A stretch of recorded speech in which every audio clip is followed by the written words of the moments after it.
Alright, you guys, if you haven't watched my previous vlog, definitely do so. We are actually visiting Jodhpur, Rajasthan, Mehrangarh Fort.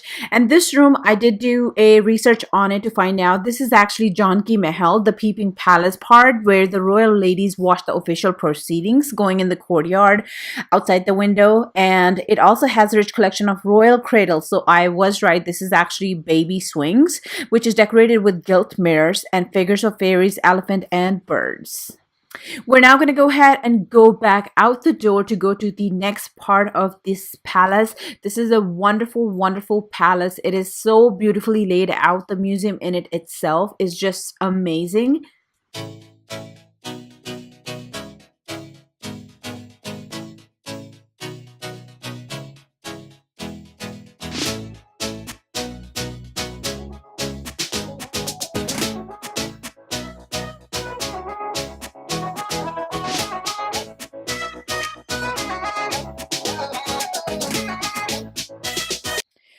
Alright, you guys, we're now going to go ahead and walk towards the Moti Mahal from this beautiful courtyard, you guys. It has a bunch of niches for the oil lanterns to be lit during the session at night. This is Moti Mahal, and this is the largest period room of the Mehrangarh Museum, which is also famous as the Pearl Palace.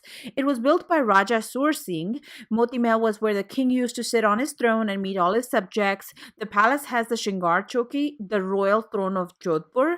The Moti Mahal has 5 alcoves leading to hidden balconies. It is believed that the balconies were built for the 5 queens of the Maharaja to enable them to listen in on the court proceedings.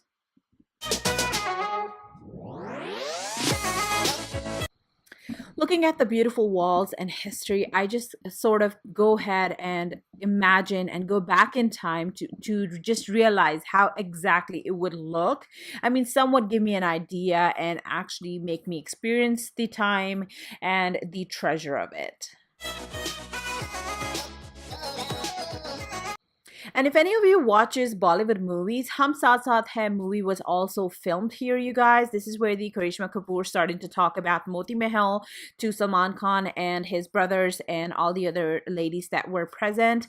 And this is where they started the dance of Mare Hivada Mein Nache More sort of a thing. And this is where that took place. Coming out of this beautiful courtyard, we're now going into this mesmerizing and another awesome looking courtyard. It has lots of windows and chatris like the other ones had, and is again very, very beautiful and stunning. So here are some of the still images of this beautiful palace, you guys. I really enjoyed this palace, its museum, its life. Really got to relive it in my own thoughts and imagination, and I really enjoyed every bit of it. I would love to come back here again. We're gonna go ahead and make our way down to our car and go to the next stop.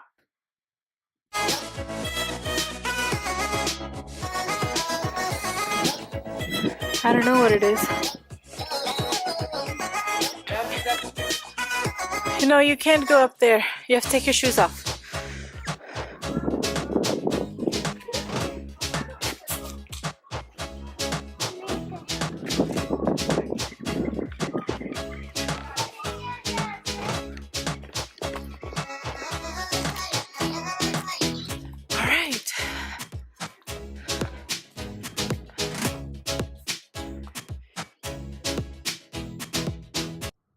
Alright, you guys, I am now sharing with you guys Jaswant Tara. This is the second stop we made after the Mehrangarh Fort, because it is also located to the left of the Mehrangarh Fort and is very, very short distance from it. And it is a cenotaph, actually. It is a 19th century royal cenotaph built in commemoration of Maharaja Jaswant Singh II, the 33rd Rathod ruler of Jodhpur. It was built by his son Maharaja Sardar Singh in memory of his father in 1899. It also serves as the cremation ground for the other royal family of Marwar. The mausoleum is built out of intricately carved sheets of marble. These sheets are extremely thin and polished so that they emit a warm glow when illuminated by the sun. The cenotaph's ground features carved gazebos, a tiered garden, and a small lake. There are 3 other cenotaphs in the ground. The cenotaph of Maharaja Jaswant Singh displays portraits of the rulers and Maharajas of Jodhpur as well inside of it.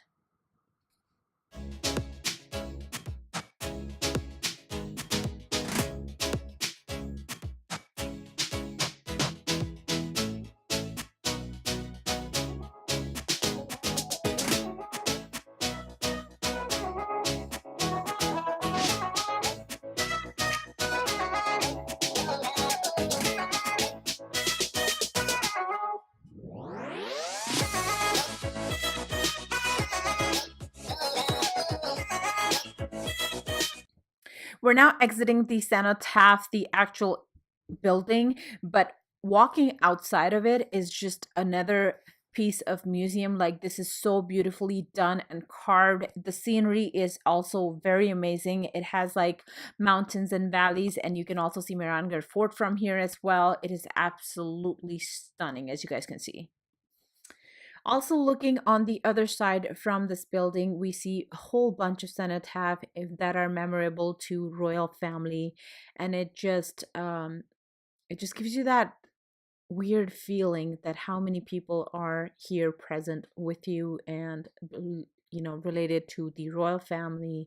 And some of the cenotaphs actually are in poor condition. As you guys can see, some of the plants and vegetation is growing on top of them. And then this one right here, however, has a rooftop terrace, which was kind of weird, so I'm not sure if somebody's living in it at the moment or it's just another cenotaph. And then these right over here are some of the new looking ones, which doesn't make sense to me. Beautiful building though.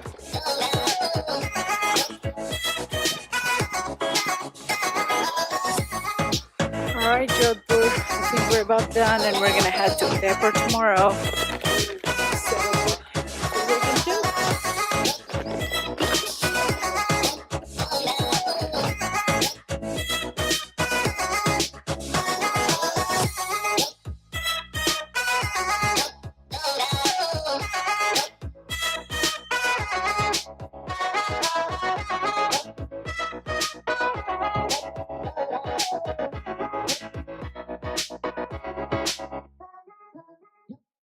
Alright, you guys, we are heading towards Udaipur, and that is where we're going to see Udaipur Palace, which is I'm super excited for. But before we get there, we actually made a quick stop at Ranakpur, which has a very famous, renowned Jain temple, you guys, which was actually built in 1437. Can you believe that?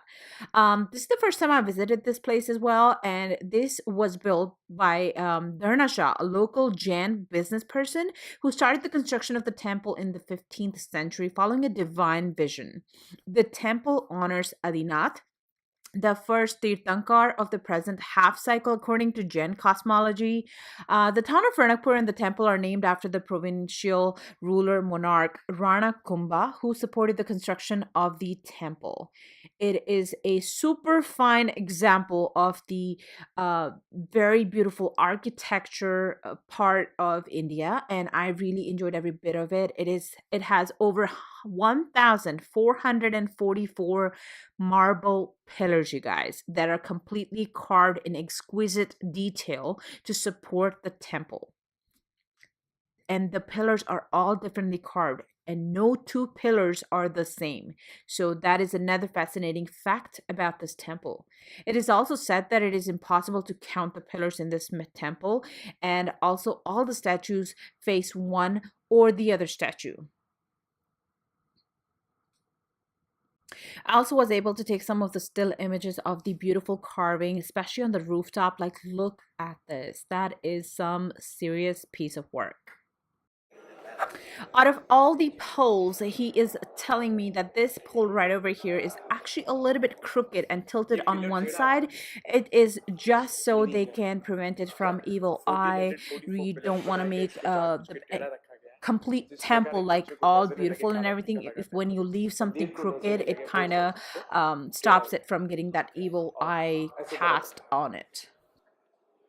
Another thing that fascinates me about this temple is that the priest that was placed head priest in this temple from the time it was built, their family after family has been taking care of this temple. No outsider has been involved in it. So it is the generation that was first initially awarded to be the head of priest here, if that makes sense, and is also work as guide. They know several languages, so they can also help you get to know this temple, this beautiful architectural building, more in depth.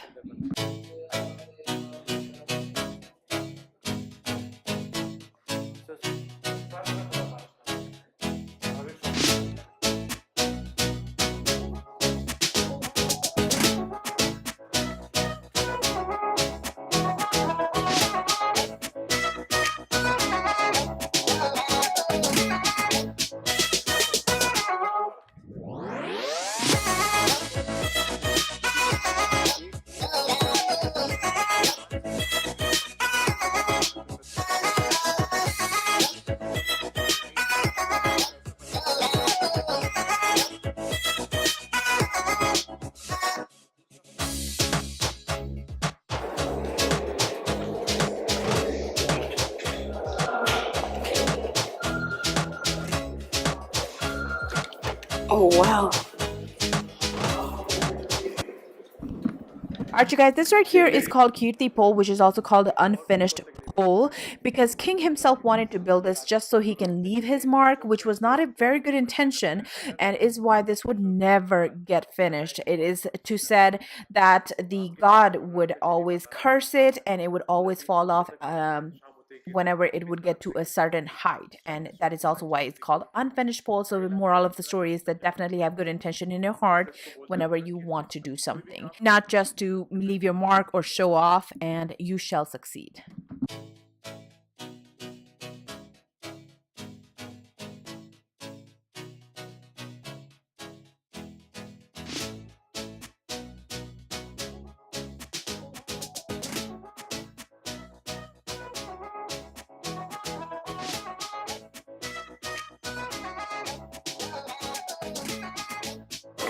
Bara apsaraएं. Watch your step.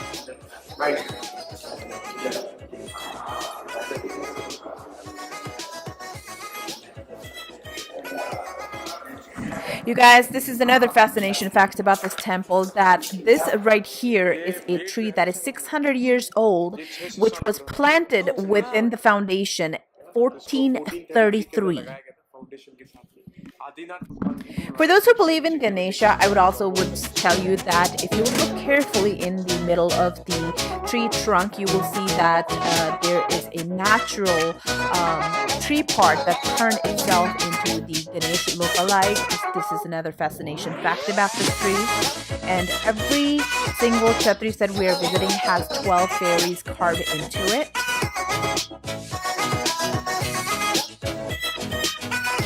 This right here is the statue of the businessman who funded and also instructed to build this temple.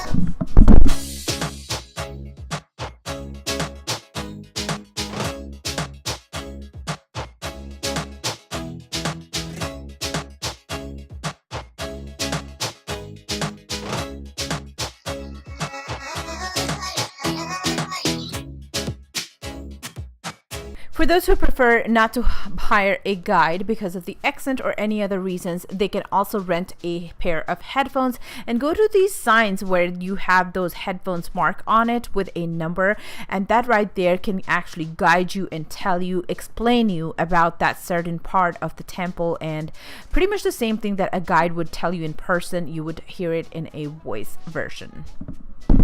Same thing I noticed in the forts and palaces as well, that you can rent a pair of headphones just so you don't have to hire a guide and get to know the area and the more history of the palace.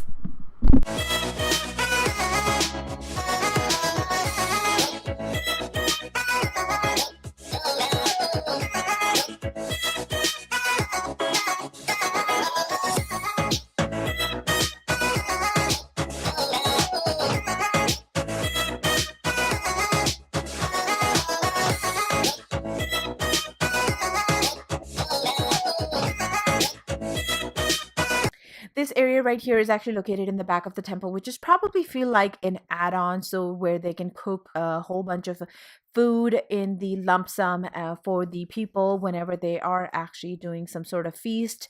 There's also a big tree planted right into the center of it, and the restrooms and other lavatories are located in here as well. And under the monkey, if you look carefully, there's under the tree, there's actually a monkey sitting, and I am very scared of them, to be honest with you, because they're on loose. They're not tied up or anything or in a cage, so I definitely wanted to keep my distance from them. And if you look carefully, that actually is a mother and a child together sitting very tight.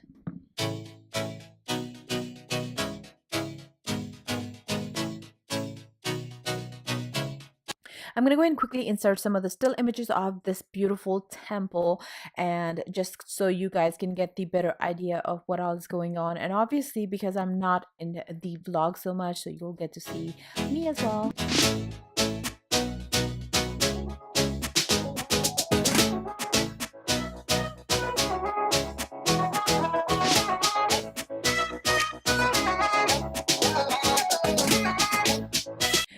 Alright, right, you guys, we're now exiting the Ranakpur Jain temple, which is also located in a forest. So if you guys are planning on visiting this place in nighttime, be aware of wild animals and make sure you are all safe and sound and your surroundings as well. And we're actually just having a goat and sheep herd crossing our way. So we're going to make our way slowly but surely and heading on to Udaipur finally. Yay!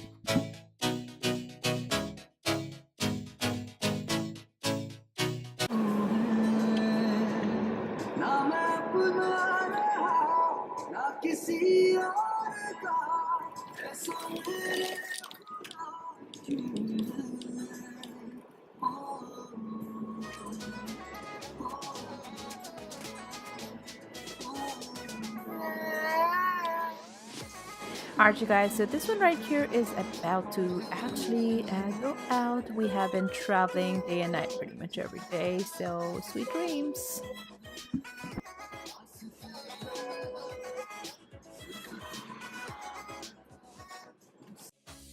Alright, you guys, we are finally in Udaipur and I am so much in love with the hotel room. Like, this is the best room of the hotel we stayed at. And look at this. This is actually a Haveli like, which is a very ancient and old historical building like hotel, and kids have their own, little bed sleeping area that I really, really admired and loved so much. And this is what that looks like, you guys. It is absolutely stunning. Whenever you're visiting a historical place, you get to live in one that is like that. It's just awesome and just on. And we have a mountain right behind it. The only thing I didn't like about this hotel, that the mountain had so many dogs that lived in it that they barked the night off. Like, we did not catch any sleep. But yeah, so I am really in love with this hotel, and that's what that is. I also love the main entrance to this room, which I'm going to go ahead and quickly show you guys. And look at this door. It is absolutely stunning and gorgeous. I wish I could just bring it home with me. And this is what the outside lobby looks like. We were on the second to third floor, I believe. Third floor, yes. We were on the third floor. And the view from our balcony was absolutely stunning. And that's pretty much is it, you guys. So we are in Udaipur finally, and next time in my next vlog I will be showing you the Udaipur City Palace. So stay tuned for that and subscribe if you haven't done so. I love you guys. Bye bye.